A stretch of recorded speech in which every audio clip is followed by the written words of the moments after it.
मित्रों राधे राधे। मकर राशि के स्वामी शनि को oldest planet of the earth कहा जाता है, अर्थात सबसे बूढ़ा या सबसे बुजुर्ग ग्रहों में। तो जो इतना बुजुर्ग है, जिसके पास जीवन का इतना बड़ा अनुभव है और अनुभव है तो व्यवहारिक ज्ञान भी है, और मकर राशि काल पुरुष की कुंडली में कर्म भाव को प्रदर्शित भी करती है। तो कर्म भी हैं, व्यवहारिक ज्ञान भी है। लेकिन ऐसा क्या हुआ कि पिछले 5.5 वर्षों से जो मकर राशि के लोग हैं वो बेचारे दुख का और गरीबी का जीवन जी रहे हैं। आज हम इन्हीं सब बातों पर विचार करेंगे और मैं आपको बताऊंगा कि कैसे जो मकर राशि या मकर लग्न के लोग हैं वो वास्तव में उनका जीवन किस प्रकार से कायाकल्प हो जाएगा और किस तरह से उसके जीवन में वह पुरानी खुशियां और जो भी धन दौलत है बिल्कुल वापस आ जाएगी। तो आप इस वीडियो को लास्ट तक ज़रूर देखते रहिए। मैं वो उपाय भी बताऊंगा कि जिससे आपका पुराना जो खोया हुआ वैभव है, ऐश्वर्य है, आराम है, खुशियां हैं, वो सब कुछ आपको मिल जाएंगी। वह कैसे मिलेंगी, किस प्रकार मिलेंगी, इन सब की चर्चा हम आज इस वीडियो में करेंगे। तो मित्रों आप इस वीडियो को अंत तक देखते रहिए। मेरा आपसे निवेदन है कि अगर आपको वीडियो पसंद आए तो आप वीडियो को लाइक, शेयर और सब्सक्राइब ज़रूर करें। इसके सिवा ज्योतिष से संबंधित आपकी कोई भी परेशानी हो, कुंडली मिलान से, रत्नों से, यंत्रों से संबंधित, या आपको अपनी कुंडली का बृहद विश्लेषण करवाना है, तो इन सब के लिए मेरा नंबर दिया गया है। आप इस नंबर पे कांटेक्ट भी कर सकते हैं और व्हाट्सएप भी कर सकते हैं। तो मित्रों शनि जो है सबसे बुजुर्ग और व्यवहारिक और कर्मशील व्यक्ति माने गए हैं। तो आखिरकार ऐसा क्या हुआ कि कुल मिलाकर हमारा सब कुछ चला गया? देखिए, उसके लिए सबसे ज़रूरी बात यह है कि जब शनि की 7.5 आती है तो सबसे ज़्यादा कुठाराघात कहाँ पे होता है? आपके मन पर होता है। मन एकाग्र नहीं होता है। और शनि क्या है?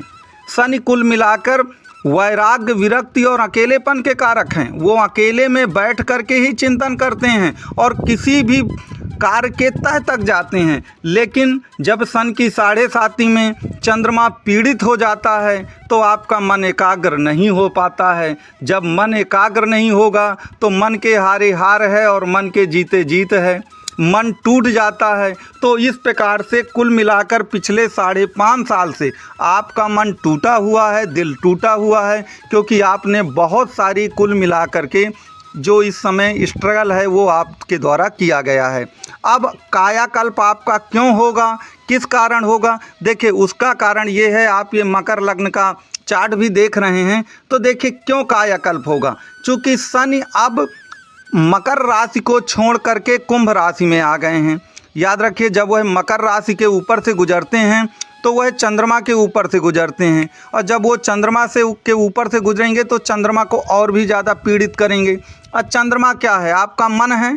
तो मन आपका ज़रूरत से ज़्यादा पीड़ित हो जाता है, दुखी हो जाता है, किसी चीज़ में मन नहीं लगता है और कोई कार्य आप कर नहीं पाते हैं। लेकिन अब ऐसी स्थिति नहीं है।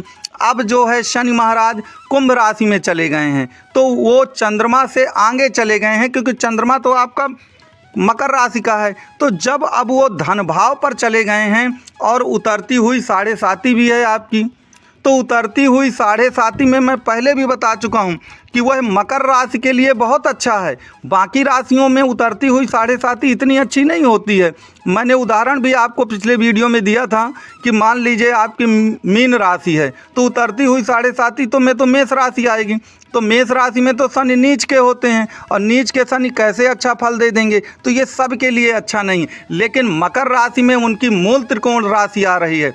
और याद रखिए, जो ये मूल त्रिकोण राशि है इसका एक कॉन्सेप्ट आप समझिए कि जो राशियां हैं वो नक्षत्रों से मिलकर बनी हैं। तो कुंभ राशि में जो मेन नक्षत्र है वह आपका शतभिषा नक्षत्र के चारों चरण आते हैं। और शतभिषा का स्वामी कौन होता है? राहु होता है। और राहु क्या है? राहु मायावी ग्रह है। वो तुरंत आपको एक प्रकार से अर्थ से फर्श तक या फर्श से अर्थ तक ले जाएगा। वह तुरंत आपको रंक से राजा बनाएगा। तो याद रखिए, अब वो परिस्थितियां आ रही हैं 2023 के नवंबर से, जब आप रंक से राजा फिर बन जाएंगे और सब कुछ आपका कायाकल्प हो जाएगा। इसलिए जो मकर राशि के लोग हैं वो निश्चित तौर पर आशावादी बने कि जो भी आपको 5.5 साल से कष्ट सहने पड़े हैं वह कष्ट कुल मिलाकर पूरी तरह से आपका जाने वाला है, क्योंकि 11वें भाव में शनि का तो आधिपत्य है ही, वह उनकी मूल त्रिकोण फेवरेट राशि तो है ही कुल मिला के आपका कुंभ राशि। लेकिन इसमें आधिपत्य किसका हो जाएगा? चूंकि राशियां तो नक्षत्रों से मिलकर बनी हैं, इसमें आधिपत्य हो जाएगा आपके राहु का। तो राहु और शनि दोनों मिलकर के याद रखिए आपके जीवन का कायाकल्प कर देंगे।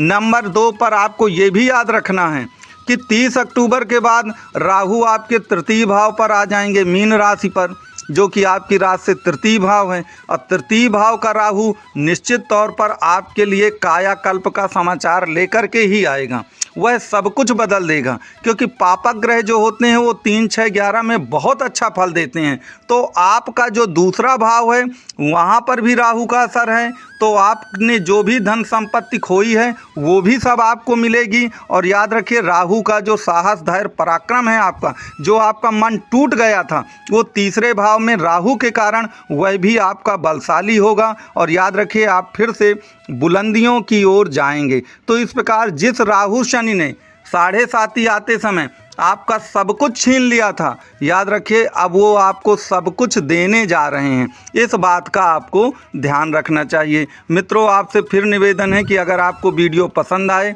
तो कृपया इसको लाइक, शेयर, सब्सक्राइब जरूर करें। अब देखिए, जब आपकी 7.5 कब शुरू होती है? जब चंद्रमा से 12वें शनि आते हैं।